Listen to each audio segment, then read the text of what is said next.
हम लोग आंदोलन को खड़ा करेंगे।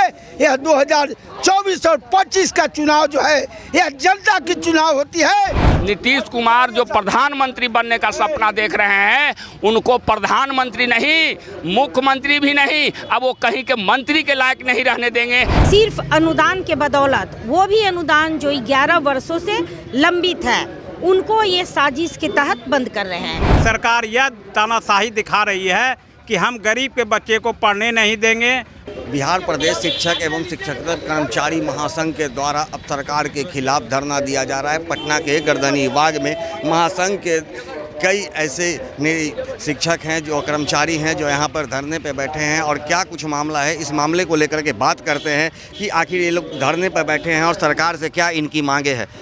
हम लोग का मुख्य आज 3 सूत्री मांग को लेकर हम ये महाधरना पर बैठे हैं। पहला है कि 40 वर्षों से जो 715 विद्यालय संचालित और राज्य सरकार द्वारा इन्हें अनुदान दी जा रही थी, उनकी संबद्धता को निलंबित एकाएक साजिश के तहत किया गया है नियम के विरुद्ध। तो पहला मांग यह है। दूसरा मांग है कि इसमें 3400 एकड़ भूमि है और सारे मापदंड को पूरा करते हैं, इसलिए इनका अधिग्रहण किया जाए। और तीसरा मांग मेरा है कि 11 वर्षों का जो सरकार ने अनुदान देने की घोषणा किया है, वही 11 वर्षों का अनुदान बाकी है, उसको अविलंब भुगतान करे। इसी मांग को लेकर हम ये महाधरना पर बैठे हुए हैं। जब तक हमारा विद्यालय का निलंबन वापस नहीं होगा, अनुदान के भुगतान नहीं होगा और विद्यालय अधिग्रहण करने का यह वचन अब नहीं देंगे, तब तक इस आंदोलन को हम लोग, यदि आज कल में नहीं पूरा होता है तो हम लोग दीपावली के बाद नए रणनीति के तहत इसे गांव देहात शहर घर घर तक नीति बना करके हम लोग आंदोलन को खड़ा करेंगे। यह 2024 और 25 का चुनाव जो है यह जनता की चुनाव होती है, प्रतिनिधियों का नहीं।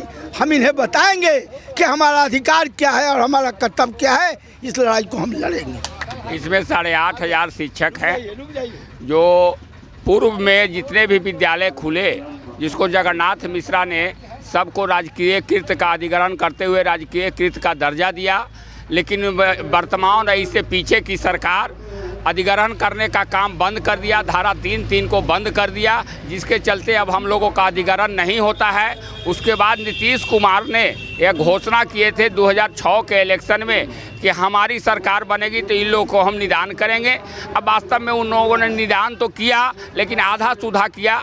उसके बदले इन्होंने अधिग्रहण के जगह पर हम लोगों को एक निश्चित राशि 8 में तय हुई कि ये निश्चित राशि 3000 रुपये प्रति उत्तीर्ण छात्र के हिसाब से इनको अनुदान की राशि दी जाएगी, जो सुचारू रूप से चलना शुरू हुआ था। लेकिन इधर वर्तमान में जब ये दोनों मिल गए हैं, उसके बाद से हमारी अनुदान लड़ने के बाद 2 साल के अनुदान हमारा बिहार विद्यालय परीक्षा समिति में आया, लेकिन किसी कारणवश इन लोगों ने देने का नहीं, उद्देश्य के कारण हमको लगता है कि इन लोग को देना नहीं है, इसलिए इन्होंने एक तुगलकी फरमान के पाठक द्वारा जारी करा करके IAS अधिकारियों को स्कूल में भेज करके और 25 बिंदु पर जांच करने की बात कर रहे हैं। हम लोगों ने मांग किया था कि जब तक हमको 11 वर्षों का एक मुफ्त बकाया अनुदान नहीं पे होगा, तब तक हम विद्यालय में किसी तरह का जांच का सहयोग नहीं करेंगे। इसलिए हम लोगों ने विद्यालय का जांच नहीं कराया। उसके बाद इन्होंने बोर्ड को अनुशंसा करते हुए 178 विद्यालय का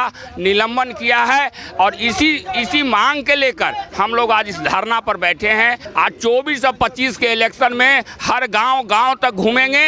नीतीश कुमार जो प्रधानमंत्री बनने का सपना देख रहे हैं, उनको प्रधानमंत्री नहीं, मुख्यमंत्री भी नहीं, अब वो कहीं के मंत्री के लायक नहीं रहने देंगे ये अगर हमारी मांग नहीं मानी गई तो। ये निलंबन कर यह दिखाना चाहते हैं कि हमारे विद्यालय में गरीब बच्चे पढ़ते हैं। निचले तबके के जितने भी जो हैं मजदूरी करने वाले रिक्शा चालक हैं और SC ST के छात्र छात्रा हमारे यहाँ छात्र अध्ययन करते हैं, उसको समाप्त करने की ओर सरकार लगी हुई है। सरकार कहती है कि हम शिक्षा का प्रसार कर रहे हैं, गुणवत्ता शिक्षा देने जा रहे हैं, लेकिन सरकार यह तानाशाही दिखा रही है कि हम गरीब के बच्चे को पढ़ने नहीं देंगे।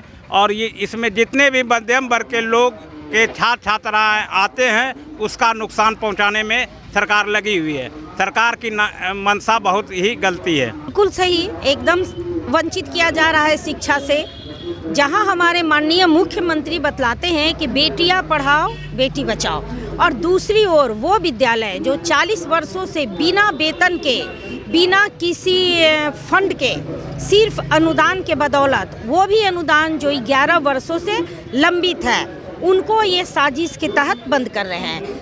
आज भी हमारा जो भी विद्यालय चल रहा है, जो प्रस्वीकृत हो या स्थापना अनुमति हो, वो जिस वक्त इनको स्थापना मिली थी उस वक्त के पूरी तरह से ये मानक में खड़ा है। अब ये यहाँ अपना नया शाही फरमान जारी किए हैं। अभी आप जा कर के देखिए, हमें तो लगता है बिहार, ये पटना की सड़कों पे मैं आ रही थी तो बहुत बड़ा बड़ा होल्डिंग लगा हुआ था कि लाखों युवाओं को नौकरी देकर नया विश्व का कीर्तिमान स्थापित किया गया। लेकिन मुझे तो ऐसा लगता है कि उस होल्डिंग के ऊपर में ये लिख दिया जाए कि 40 वर्षों से जो अनुदानित विद्यालय हैं उनमें से 178 को निलंबित करके और बाकी बचे हुए विद्यालयों को निलंबित करने का मेरे द्वारा साजिश किया जा रहा है। 40 वर्षों से इस विद्यालय में कार्यरत हैं। हम लोग की उम्र भी समाप्त होने वाला है। 11 वर्ष से अनुदान 2008 से लागू हुआ था अनुदान, लेकिन 11 वर्ष से भी अनुदान बाकी है और हम लोग अनुदान के साथ साथ अधिग्रहण भी चाहते हैं, वेतन की मांग भी करते हैं। जिस तरह से हम लोग सरकारी विद्यालय के शिक्षकों से कुछ भी कम नहीं करते।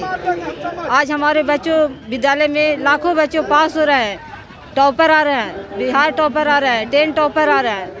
लेकिन सरकार की मंशा है कि विद्यालय को किसी तरह से जांच के प्रतिबंध लगा करके इसको नष्ट किया जाए, बर्बाद किया जाए। जैसा कि आपने सुना कि ये बिहार प्रदेश माध्यमिक शिक्षक एवं शिक्षेतर कर्मचारी महासंघ के जो लोग थे, इनका साफ कहना है कि जिस तरह से अनुमानित जो विद्यालय थे उनका जो निलंबन कर दिया गया है, उसकी वापसी के साथ ही पिछले 11 वर्षों से जो अनुदान की राशि मिलनी थी वो राशि को रोक दिया गया है। उस राशि का शीघ्र भुगतान किया जाए, अन्यथा सरकार को चेतावनी देते हुए कहा गया है कि यदि हमारी मांगों को अगर जल्द नहीं माना गया तो आगामी 2024 और 25 के चुनाव में इसका असर सरकार को देखने को मिलेगा।